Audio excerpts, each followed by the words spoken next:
The man decides to drive into a crowd in New Orleans. It's very sad. Put up the picture full mass. I'm going to give you the background and the update as we currently have it. So according to the FBI, at least 15 people are dead.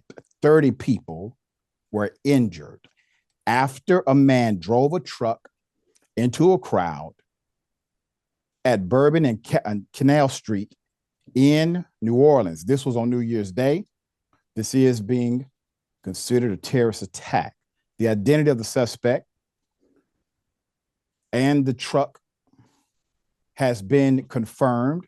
The suspect is Shamsud Din Jabbar, U.S. Army veteran out of the state of Texas. Here's what we know. A man intentionally drove a pickup truck into a crowd on Bourbon Street, New Orleans. This is the French Quarter, in a deadly rampage early on New Year's Day. At least 14 people were killed before the attacker died in a shootout with police. That's according to the official report. Dozens of others were injured in the attack. So a black ISIS flag was flying from the truck's rear bumper. And the attack is being investigated as an act of terrorism. The Federal Bureau of Investigation said the pickup truck appeared to be rented. In televised remarks Wednesday evening, President Biden said the FBI has determined just hours before the attack, Jabbar posted videos to social media indicating that he was inspired by ISIS, expressing a desire to kill, that he was inspired by ISIS, expressing a desire to kill. FBI agent Alethea Duncan said at a news conference Wednesday afternoon that investigators, quote, did not believe that Jabbar was solely responsible for the attack. And the FBI believes he may have had help carrying it out. Duncan said the FBI is looking at a, quote, range of suspects. We don't know exactly what that means yet, and does not want to rule anything out at this stage of the investigation. The FBI is also working to determine his potential affiliations or associations with terrorist associations. So a person familiar with the investigation told CBS News that at this point, neither ISIS nor any other foreign terror organization has claimed responsibility for the attack. The attacker drove around barricades and up onto the sidewalk of Bourbon Street. New Orleans Police Department Superintendent Ann Kirkpatrick said, avoiding barriers that had been placed by police. Kirkpatrick said the man, quote, was trying to run over as many people as he could, end quote. The man then exited the car and opened fire on officers, the FBI official said.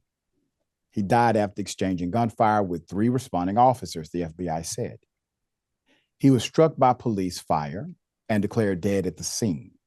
The New Orleans Police Department said 2 police officers were hit by gunfire but are in stable condition. Let's put up the police chief. A statement came from the chief. Quote, we had a car there, we had barriers there, we had officers there, and he still got around, Kirkpatrick said. Weapons and 2 potential improvised explosive devices or IEDs were located in the vehicle, Duncan said.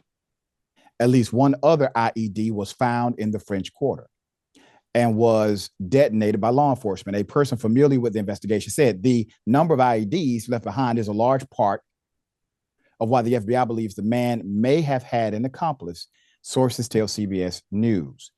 Investigators are combing through video to see if there were accomplices involved in placing the devices, sources told CBS News. Now, the FBI is actually leading the investigation. Marissa, do we have that video of him talking? So there's an old YouTube video. It gives you an idea of some of his character and mannerism.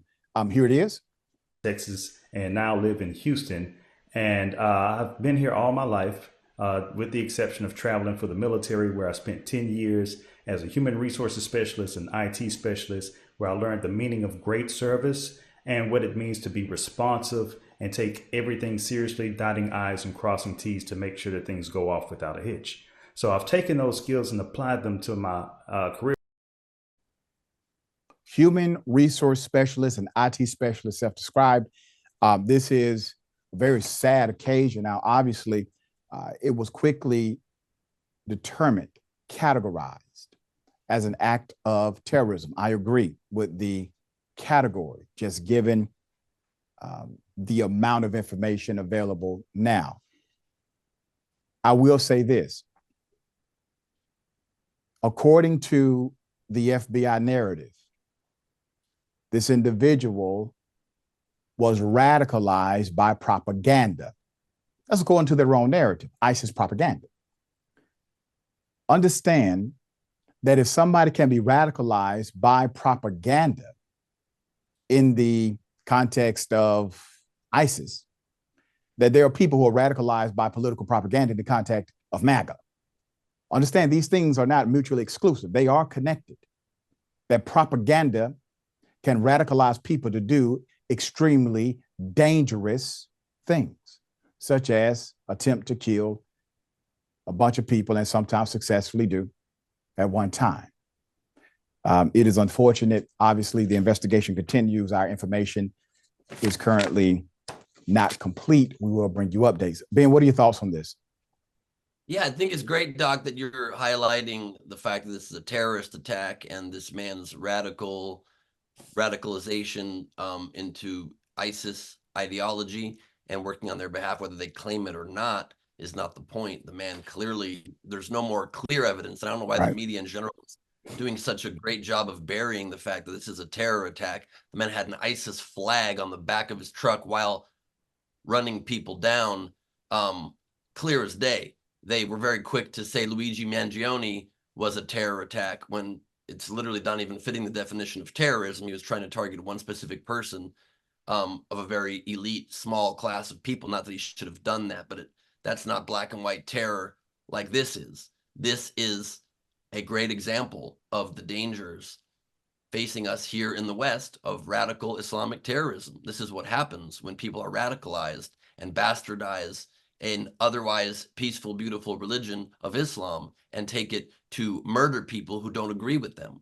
This man apparently said that he was originally thinking about killing his own family, but that the news coverage wouldn't be focused then on the fight of believers versus non-believers.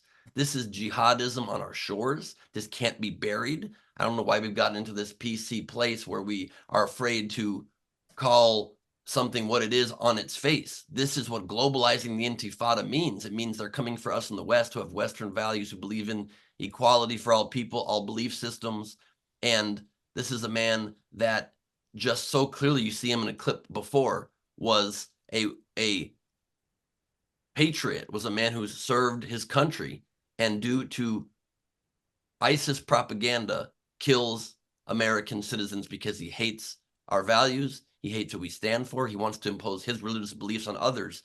And when you support that kind of thing in some weird presentation of, oh, I think it's important to support anyone. No, you don't support people whose beliefs are specifically to kill us, to kill people with Western values. You stick with our allies. You stick with the people that support what we stand for and not imposing their religious extremism on the world.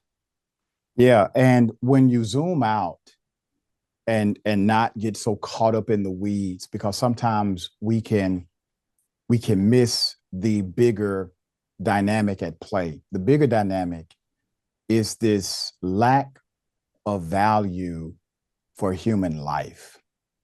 This lack of value for human life. And that may seem fluffy to some people, but it's real.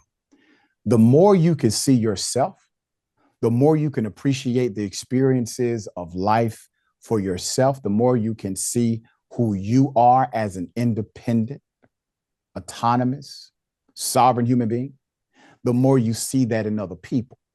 But when you don't see yourself, it's very difficult to see other folk. And our political narrative, our cultural narrative, and sometimes our social narrative gets into the us and them, where there are those who are devalued, and then those are prompted as more valuable than. And that becomes the genesis for much of this. It's very unfortunate. Obviously, we will keep you updated as more information comes.